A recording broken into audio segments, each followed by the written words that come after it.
Welcome back guys to Filmi രസം.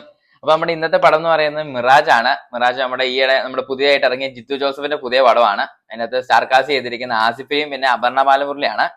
പിന്നെ കൂടാതെ കാസ്റ്റിംഗിനകത്ത് വന്നേക്കുന്ന ആൾക്കാർ തമിഴിൽ നിന്നൊക്കെ കുറച്ച് പേര് എടുത്തിട്ടുണ്ട്. അവർ ശരവണൻ എടുത്തിട്ടുണ്ട്, പിന്നെ സമോദ് രാജ് എന്ന് പറയുന്ന മിക്കവർക്കും പേരൊക്കെ മനസ്സിലാവില്ല. നമ്മുടെ ജില്ലക്കകത്ത് വിജയുടെ മാമൻ, വിജയനെ എപ്പോഴും ചതിക്കുന്ന മാമൻ, അതാണ് ജില്ലക്കകത്ത്.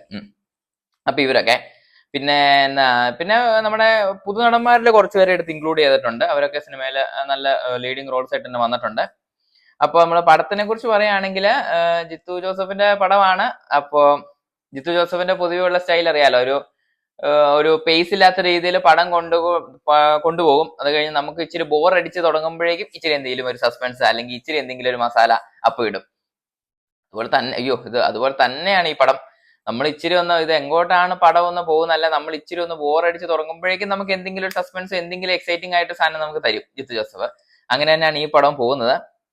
അപ്പോ പിന്നെ നമുക്ക് പറയാനുള്ളത് വെച്ചാല് ഈ പടത്തിന്റെ കാര്യം വെച്ചാൽ നമ്മുടെ ജിത്തു ജോസഫിന്റെ പടങ്ങളിൽ വെച്ച് നോക്കുമ്പോൾ വൺ ഓഫ് ദി ബെസ്റ്റിനകത്താന്ന് നമുക്ക് പറയാൻ പറ്റില്ല. അതേസമയം ഇത് ഭയങ്കര പടം മോശമെന്നല്ല പറയുന്നത്, ഒരു ആവറേജ് പടമാണ്. കണ്ടമാനം നമ്മളൊരു എക്സ്പെക്ടേഷൻ ഒന്നും ഇടേണ്ട ആവശ്യമില്ല. ഒരു ആവറേജ് പടമാണ്. ആ ഒരു രീതിയിൽ കണ്ടാൽ നമുക്ക് എൻജോയ് ചെയ്യാം. പക്ഷെ ജിത്തു ജോസഫിന്റെ ബെസ്റ്റ് വർക്കിൽ ഒന്നാണ് ഇതെന്ന് വെച്ചാൽ അങ്ങനെ നമുക്ക് തോന്നില്ല. പക്ഷെ നമ്മൾ വേറെ പടമായിട്ട് കമ്പയർ ചെയ്യേണ്ട ആവശ്യമില്ല. പക്ഷെ എന്നാലും ഈ പടം ജിത്തു ജോസഫ് എന്ന് പറയുമ്പോൾ നമുക്ക് ഓബിയസ്ലി നമ്മൾ കമ്പയർ ചെയ്തെന്ന് പറഞ്ഞാൽ നമുക്ക് ഇച്ചിരി എക്സ്പെക്ടേഷൻസ് ഒക്കെ മനസ്സിൽ വരും.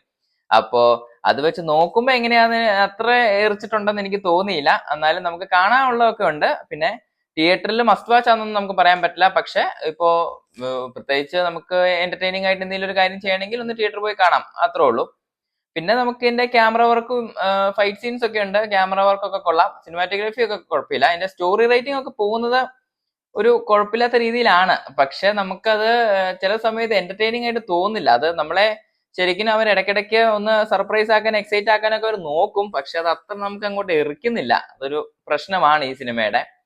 പിന്നെ നമുക്ക് ഈ പടം കാണുമ്പം ചില ഞാൻ പറഞ്ഞല്ലോ, ചില ട്വിസ്റ്റ് ഒക്കെ ഇതിനൊക്കെ ആവശ്യമുണ്ടോ എന്ന് നമുക്ക് തോന്നും. അതായത് നമുക്ക് പ്രത്യേകിച്ച് ഒന്നും തോന്നത്തുമില്ല. അതായത് നമ്മൾ ഒരു കൺക്ലൂഷനിലായി എത്തുമ്പോഴേക്കും അവരടുത്ത എന്തെങ്കിലും ട്വിസ്റ്റ് ഇടും. പിന്നെ വേറെ ഒരു പ്രശ്നം എന്താണെന്ന് വെച്ചാല് ഈ പടത്തില് അവര് ഭയങ്കര ട്വിസ്റ്റ് ആണെന്ന് പറഞ്ഞ് കാണിക്കാൻ പോകുന്ന സാധനം നമുക്ക് പടം തുടങ്ങുമ്പോൾ തന്നെ മനസ്സിലാവും എന്താന്ന്, അല്ലെങ്കിൽ അതിന്റെ ടേൺ ഓഫ് ഇവന്റ്സ് എന്താന്ന് നമുക്ക് ഓൾറെഡി മനസ്സിലാവും. അപ്പൊ അങ്ങനെ ഇരിക്കുമ്പോൾ അവസാനം ആ ട്വിസ്റ്റ് നമ്മളൊക്കെ പൊട്ടിച്ചു തരുമ്പോൾ നമുക്കത് എക്സൈറ്റ്മെന്റോ അല്ലെങ്കിൽ ഇതിനകത്ത് പ്രത്യേകിച്ച് വലിയ ഇതായിട്ട് നമുക്കൊന്നും തോന്നില്ല.